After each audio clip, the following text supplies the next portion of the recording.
3, 2, 1, speak! People, have you ever seen the naked will of God, as if each thought, each act were a syllable in a language of angels? Centuries ago, we thought freedom was in the hands of the tribal elders and tribal chiefs, gathered around the village discussing ways to ensure their people survived attacks from rival tribes, sickness and disease, or simply a season's poor harvest. The tribal elder was usually a man exuding majestic quality, draped in the skin of a lion, spear in hand. Do you remember the stories that the trees have been whispering through their roots and singing through their leaves for millions of years? Do you remember when we were held in the womb of the stars? Or when they died? Do you remember the universe echoing with the glory of the unapologetic death of 10,000 suns? Or the passing of untold numbers of people, creatures, plants, planets, stars, and solar systems to life right now? Whenever I take the bus, I have a little game that I like to play. I like to pick people out and create them a backstory, make him or her the protagonist of an epic novel rife with twists and turns, joyful life in the times they've been burned. Some are romances, some are mysteries, even some are horror novels, though I do avoid erotic fiction because remember, I am on the bus with this person and that can make things just a little bit awkward. Have you ever felt like you just left yourself behind somewhere?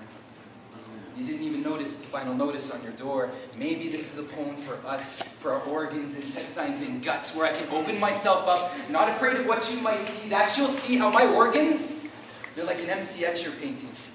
There's something twisted, reaching off into nothing, but I'm not crazy. But my mind is something Salvador Dali created, because everything seems to be liquid, and it's just slipping through my fingers, and my personality was splattered by Jackson Pollock.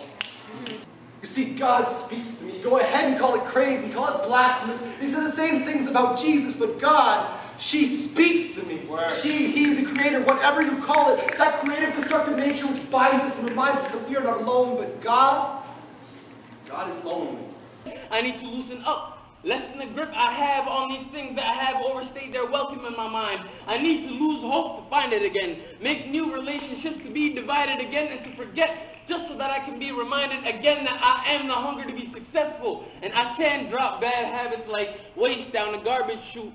Everybody has their story filled with failure and success. Some are collected while others are a mess. But everyone on this bus, from the man with the broken hand to the man and woman who got off the bus to the woman in her heart put together with glue, and even the bus driver himself, is a superhero and deserves to have their story on paper. Because in the end, the only true freedom you and I possess is the freedom to imagine, the freedom to formulate our own opinions, the freedom to hope, the freedom to dream, the freedom to despise, the freedom to love, our freedom of thought.